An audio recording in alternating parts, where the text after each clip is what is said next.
चारथे स्विज्ञस्वरा तेने ब्रह्महृदाय आदिकवये मुह्यन्ति यत्सूरयः तेजो वारिमृदां यथा विनिमयो यत्र त्रिसर्गो मृषा धाम्ना स्वेन सदा निरस्तकुहकं सत्यं परं धीमहि पूर्णानन्ददया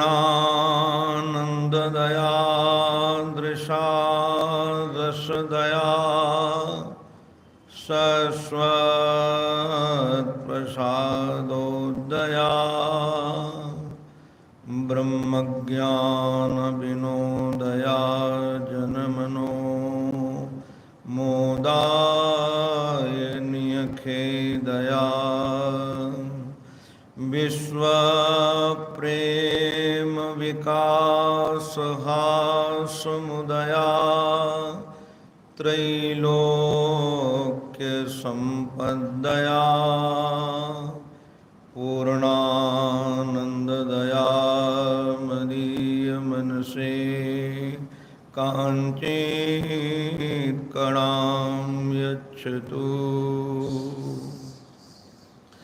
ॐ नमः श्री परमहंसास्वादित चरणकमलचिन्मकरन्दाय भक्तजनमानसनिवासाय श्रीरामचन्द्राय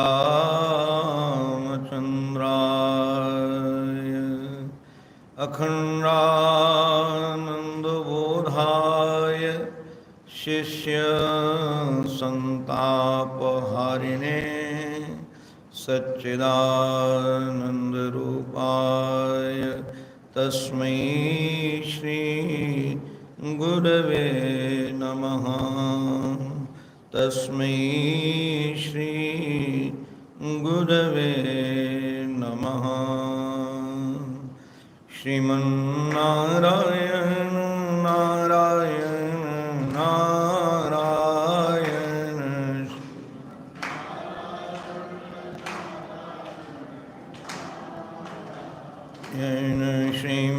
श्रीमन्नारायण नारायण नारायण श्रीमन्नारायण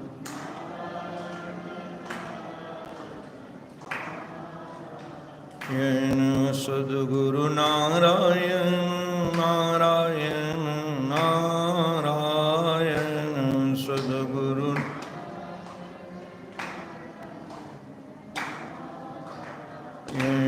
सद्गुरु नारायण नारायण नारायण सद्गुरु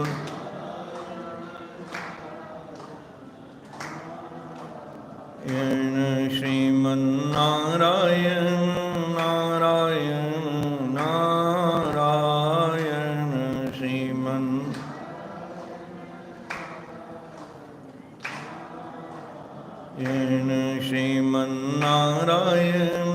नारायण नारायण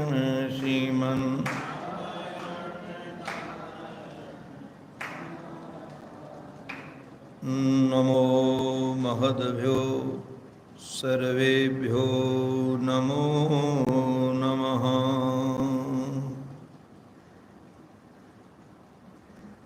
भगवान श्री कृष्ण ने 125 वर्ष तक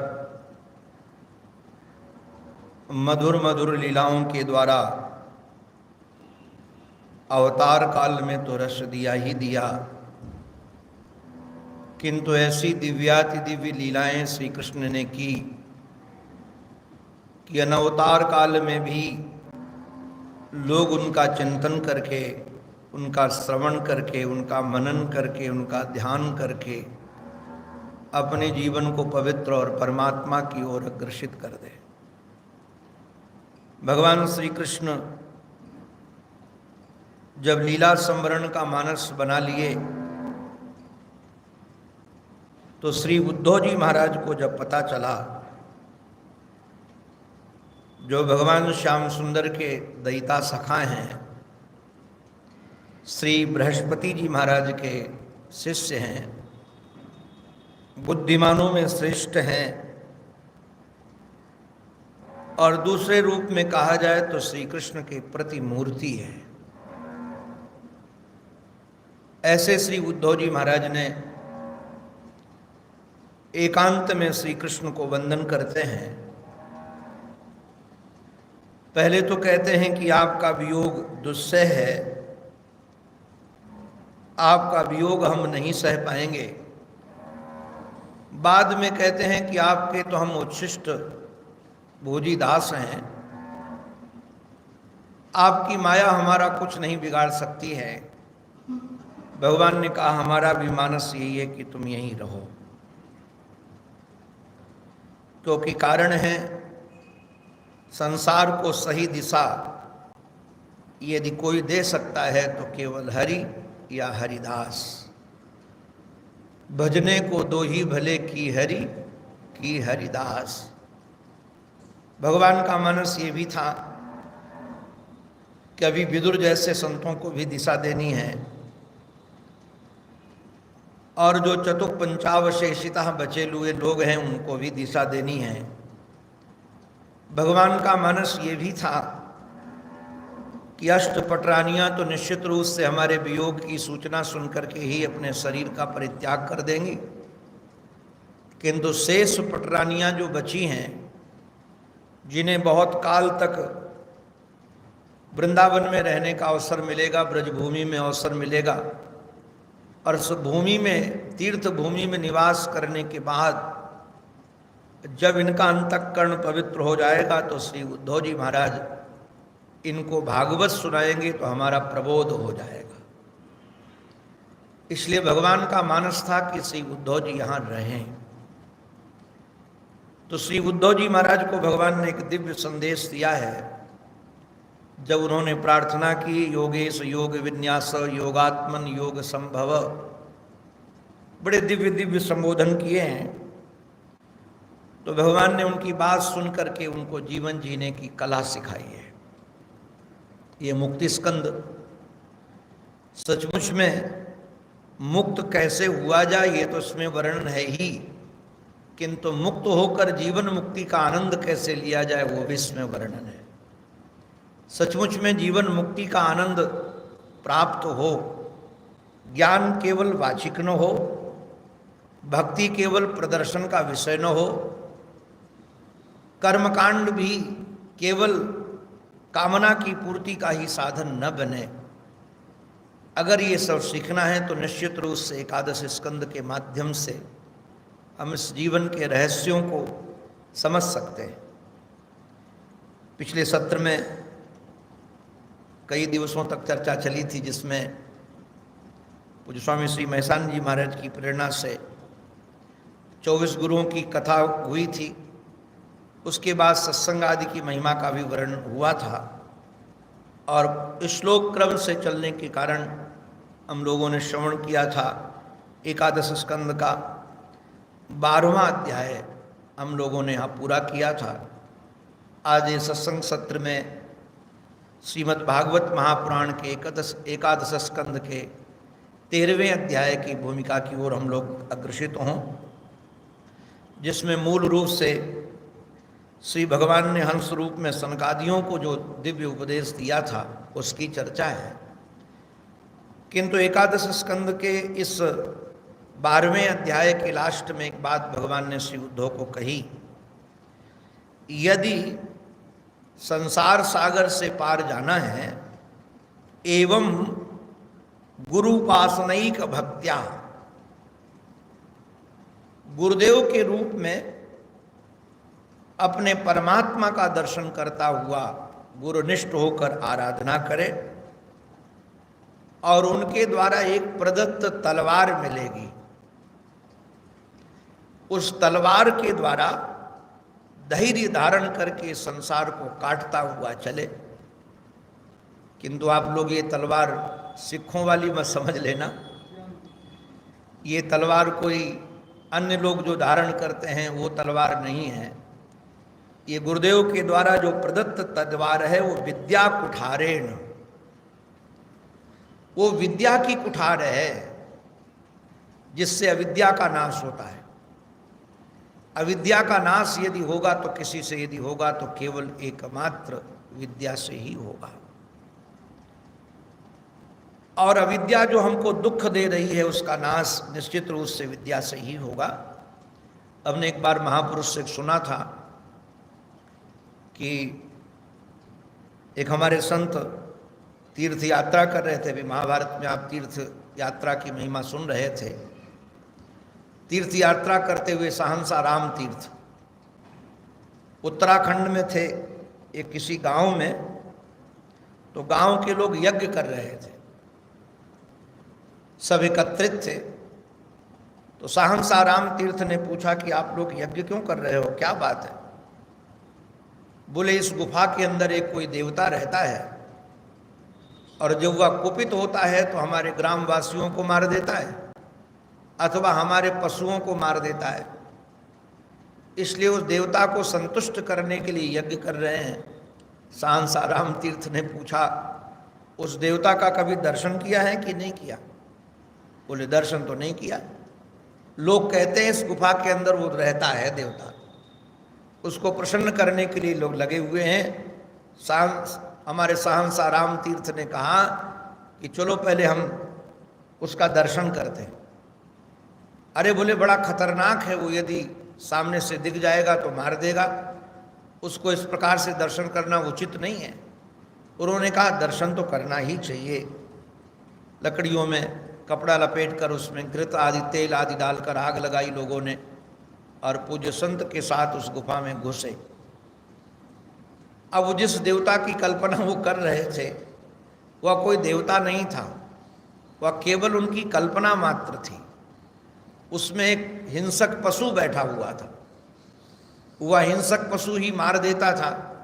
तो अंधकार में कोई जाने का सामर्थ्य रखता नहीं था, केवल भयभीत होकर कल्पना करते थे कि कोई देवता है। जैसे उस हिंसक पशु ने देखा कि लोग हाथ में अग्नि लिए हुए आ रहे हैं तो डरा, लोगों ने उसको मार दिया। उनका सदा सर्वदा के लिए उनका भय समाप्त हो गया। तो सहंसा राम तीर्थ कहते थे अंधकार में जो भय छुपा हुआ है उसको प्रकाश से ही समाप्त किया जा सकता है। तो जो दुख है जीवन में वो अंधकार का दुख है, नासमझी का दुख है, अविवेक का दुख है, उसको यदि समाप्त किया जा सकता है तो केवल विद्या कुठारेण, उसके दूसरा कोई साधन नहीं है, विद्या का कुठार। और ये कौन सी विद्या? कोई सांसारिक विद्या नहीं, ये आत्मविद्या जो गुरुदेव के द्वारा प्रदत्त है। किंतु एक बात ध्यान रखना है इसमें कि ये शस्त्र गुरुदेव के द्वारा मिल गया और उस गुरुदेव के द्वारा प्राप्त शस्त्र को धीरता के साथ, गंभीरता के साथ, सावधानी के साथ प्रहार करके जीव आशय का, महाराज जीव कोष का ही समाप्त कर दिया गया।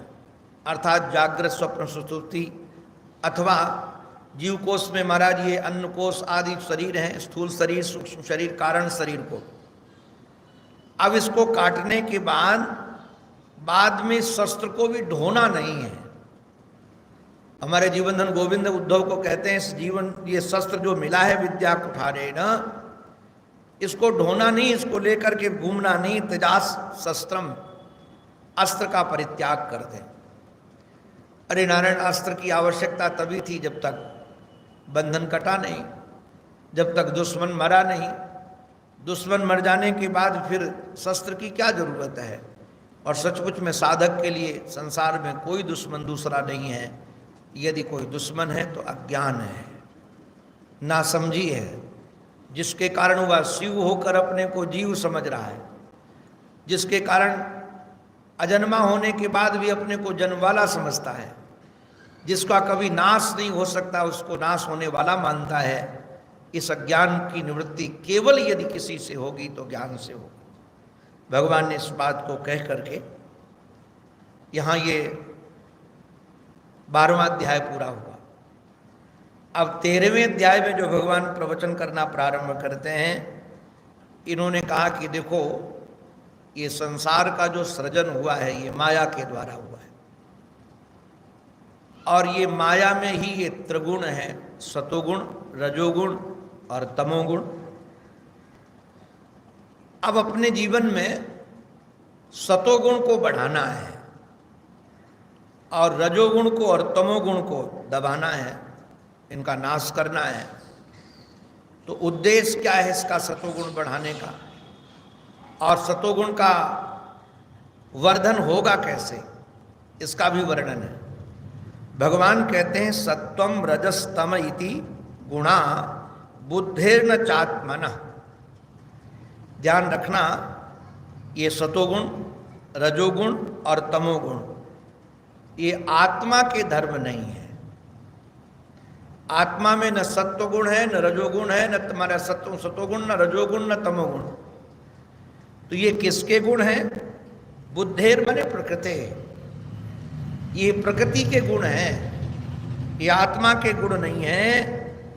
और हमको करना क्या है? सत्वेन अन्य तमोहन्यात् सत्वम सत्वेन चैव ही।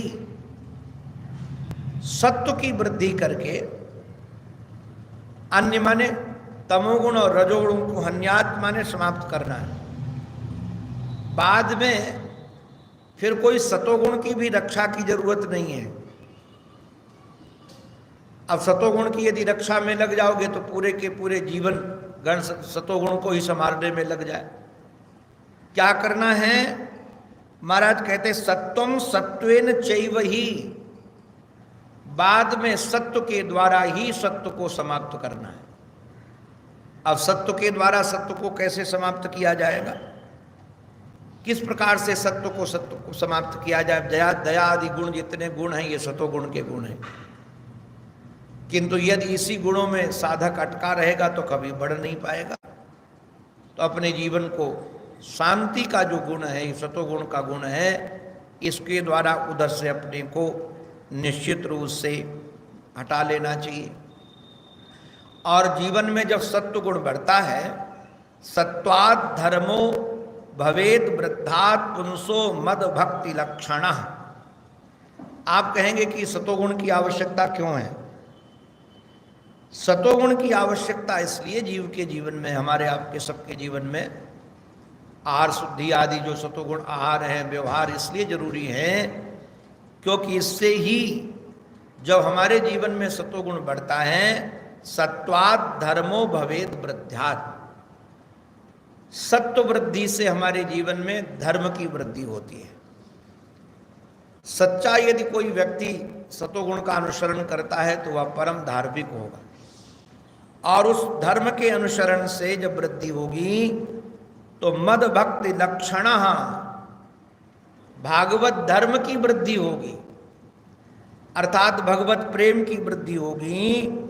और जब भगवत प्रेम की वृद्धि होगी तो सात्विकोपासया सत्वम ततो धर्म प्रवर्तते। जब हमारे जीवन में ये सत्व भक्ति की वृद्धि होगी तो निश्चित रूप से भगवत प्रेम से हमारा चित्त भर जाने के कारण धीरे धीरे इससे उपरामता हो जाएगी। धर्मो रजस्तमो हन्यात् सत्व वृद्धि अनुत्तमः आसु नश्यति तन्मूलो ह्यधर्म उभये हते। भगवान कहते हैं उद्धव, जब व्यक्ति के जीवन में रज और तम ये दोनों का हनन हो गया, अब बचा सत्व, तो सत्व वृद्धि से क्या होगा कि जो अधर्म का, ध्यान दीजिएगा, यहां आसु नश्यति तन्मूलो ह्यधर्म उभये हते। कारण क्या है? आज बड़ा आश्चर्य लग रहा था, इसका अध्ययन कर रहा था प्रातःकाल। रज और तम ये अधर्म के मूल हैं। जैसे जीव के जीवन में तमोगुण ज्यादा होगा वो अधर्म की ओर प्रवृत्ति होगी, रजोगुण वाला भी राग द्वेष से ग्रसित होगा तो अधर्म की प्रवृत्ति होगी, और जब अधर्म की प्रवृत्ति होगी तो निश्चित रूप से अधर्म का फल तो दुख ही है, पीड़ा ही है, असावधानी ही है। तो तो ये रजो और तमोगुण को इस प्रकार से इनका हनन इसलिए करना है सतोगुण को वृद्धि करके कि हम अधर्म से बच सकें, पाप से बच सकें। और यदि हम पाप से बचेंगे तो निश्चित रूप से हमारे जीवन में शांति और सुख का संचार होगा। और इसके लिए भगवान ने 10 स्थान 10 चीजें बताई हैं। ये 10 यदि सतोगुणी हो जाएं तो हमारा जीवन सतोगुणी हो जाएगा। इसलिए 10 पर बहुत ध्यान देना चाहिए।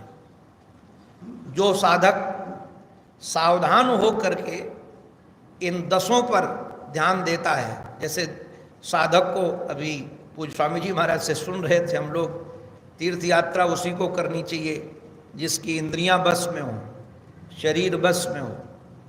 अगर सचमुच में इंद्रियां बस में नहीं होंगी, शरीर बस में नहीं होगा तो यात्रा कैसे करेगा वो? और यात्रा करेगा पुण्य के लिए, शरीर बस में है नहीं, इंद्रियां बस में है नहीं, तो पुण्य की जगह पाप का अर्जन करके आ जाएगा। क्योंकि तीर्थ की भूमि उर्वरक भूमि है। इस भूमि में जो भी बोया जाता है वो अनंत गुना मिलता है। तीर्थ में उसी को रहना चाहिए जिसको तीर्थ में रहने की आदत हो, या जिसके तीर्थ में रहने का अभ्यास और गुरु कृपा हो, इंद्रियों में संयम हो, शरीर में संयम हो, वही तीर्थ में रह सकता है। नहीं तो तीर्थकृत जितने पाप हैं वो अनंत हो करके मिलते हैं, तो पुण्य की जगह पाप मिल जाएगा। इसलिए व्यक्ति के जीवन में संयम की आवश्यकता बहुत है। आप जिसके जीवन में संयम नहीं, वो अध्यात्म का पथिक कभी बन नहीं सकता है। बोलने में संयम, चलने में संयम, देखने में संयम, और संयम की प्राप्ति होती है सतोगुण से।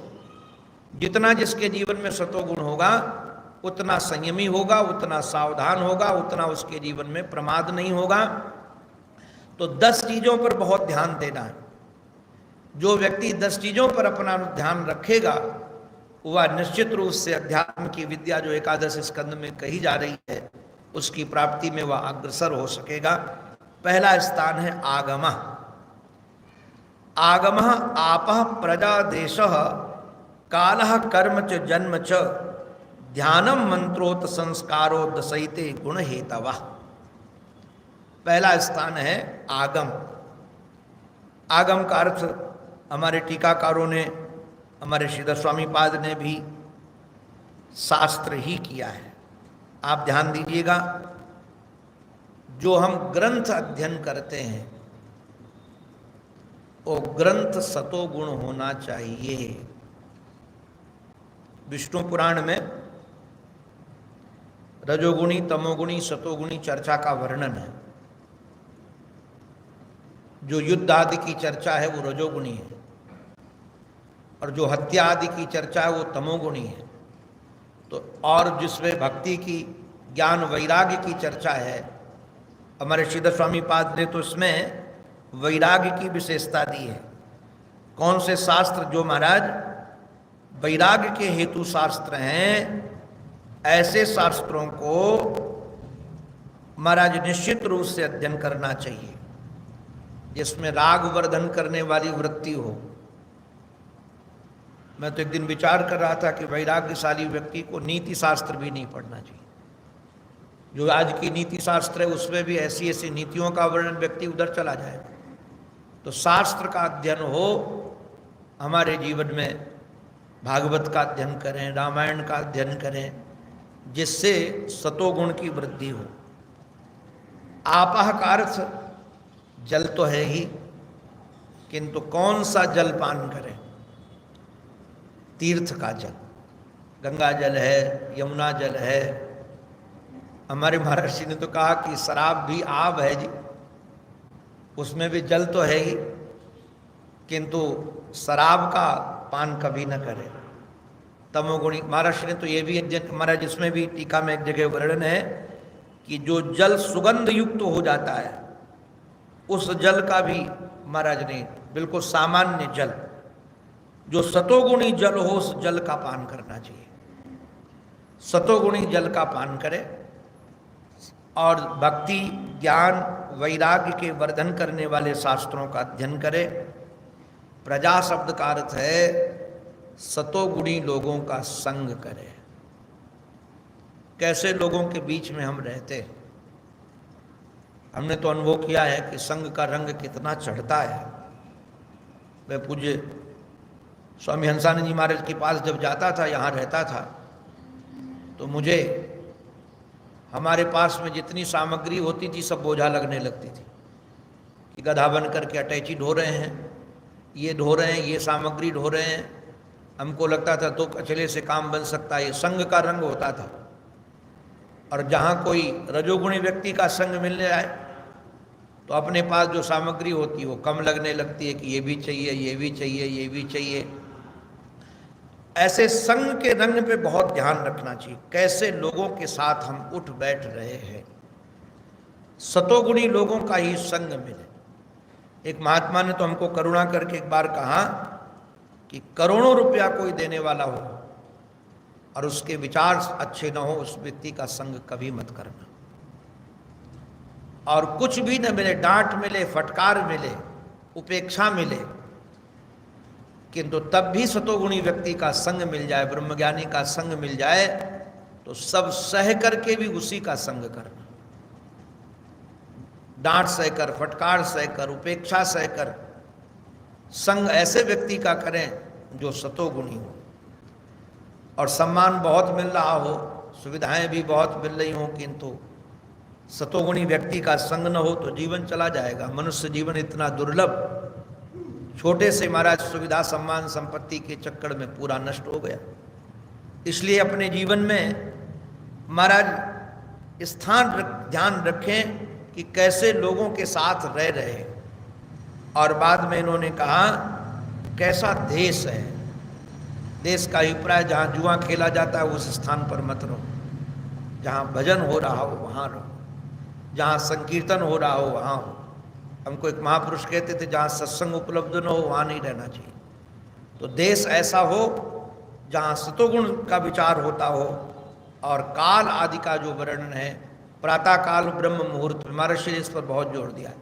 और श्रीपद श्रीधर स्वामी पाद ने भी महाराज इस काल का बहुत ध्यान दिया है कि सात्विक काल हो। तो प्रातः काल आदि जो ब्राह्म मुहूर्त में भजन किया जाता है, चिंतन किया जाता है, वह भी हमारे जीवन में पवित्रता का वर्धन करता है। और ऐसे ही हमारा जन्म कर्म, हमारा कर्म क्या है, हम क्या कर रहे हैं, हमारा क्रिया क्या है, हम सुबह से शाम तक करते क्या है, इस पर भी ध्यान दें। और इतना ही नहीं, जन्म पर भी, और ध्यान किसका करते हैं, मंत्र कौन सा जप करते हैं, संस्कार, इन पर विचार करके जीवन पे व्यवहार करना चाहिए। जिसके जीवन में ये 10 चीज़ें सतोगुणी होती हैं।